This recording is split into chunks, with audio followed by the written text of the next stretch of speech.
السلام علیکم ورحمۃ اللہ وبرکاتہ۔ آج میں آپ کے سامنے سورہ الاعراف کی آیت نمبر 178 اور 179 178 اور 179 کا ترجمہ لے کر حاضر ہوں۔ سماعت فرمائیے۔ اعوذ باللہ من الشیطان الرجیم، بسم اللہ الرحمن الرحیم۔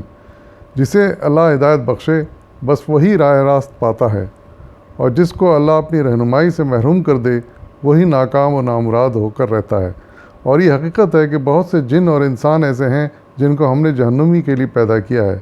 ان کے پاس دل ہیں مگر وہ ان سے سوچتے نہیں، ان کے پاس آنکھیں ہیں مگر وہ ان سے دیکھتے ہی نہیں، ان کے پاس کان ہیں مگر وہ ان سے سنتے نہیں۔ وہ جانوروں کی طرح ہیں بلکہ ان سے بھی گئے گزرے۔ یہ وہ لوگ ہیں جو غفلت میں کھوئے ہوئے ہیں۔ صدق اللہ العظیم۔ ان آیت میں اللہ تعالیٰ ایک بہت بڑی حقیقت کی طرف انسان کی توجہ دلا رہے ہیں کہ اللہ تعالیٰ نے انسان کی ہدایت کے لیے شروع سے بے شمار پیغمبر بھیجے، کئی کتابیں اتاریں، انہوں نے اپنی زندگیاں انسان کو راہ راست پر لانے کی اپنی صرف کر دیں۔ کچھ تو راہ راست پر آ گئے، لیکن کچھ ایسے بدبخت تھے جو ان تمام ہدایتوں کے باوجود بھی راہ راست پر نہیں آئے اور اپنی ٹیڑھی راہ پر جمے رہے۔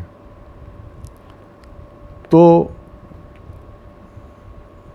اسی لیے اللہ تعالیٰ یہاں ارشاد فرما رہے ہیں کہ ہدایت وہی پاتا ہے جس کو اللہ تعالیٰ ہدایت بخشتا ہے، اور جس کو اللہ ہدایت نہیں بخشتا وہ اپنی غلط راہ پر چلتا رہتا ہے، برائیوں میں ڈوبا رہتا ہے۔ اور پھر آگے فرمایا کہ بہت سے انسان اور جن ایسے ہیں جن کو ہم نے جہنمی کے لیے پیدا کیا ہے۔ اس آیت کی وضاحت میں مولانا سید ابوالعلا مودودی صاحب نے اپنی تفسیر میں لکھا ہے، جس کو آپ سماعت فرمائیے۔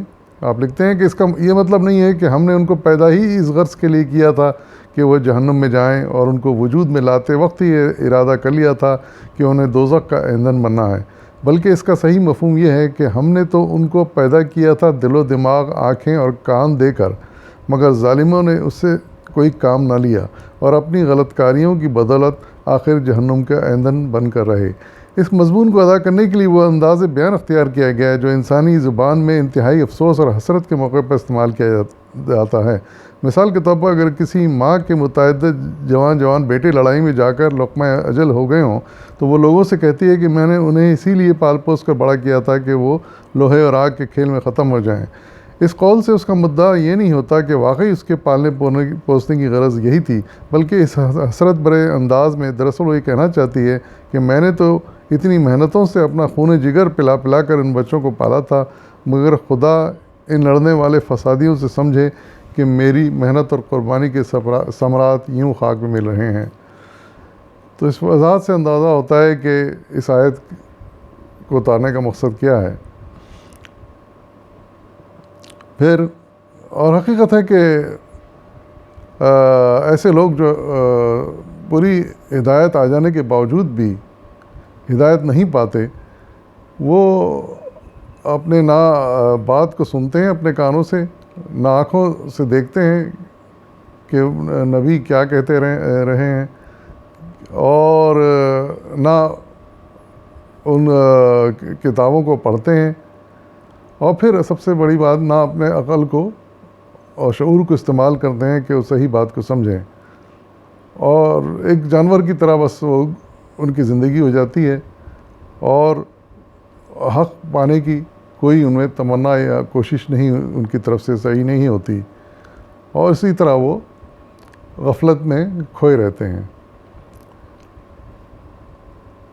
تو اللہ تعالیٰ سے بس ہم دعا ہی کر سکتے ہیں کہ اللہ تعالیٰ ایسے لوگوں کو ہدایت دے، نیک توفیق دے کہ وہ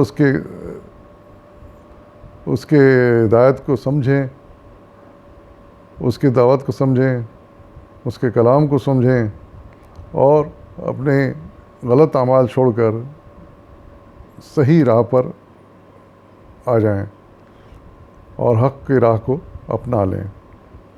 وآخر دعوانا والحمد للہ رب العالمین۔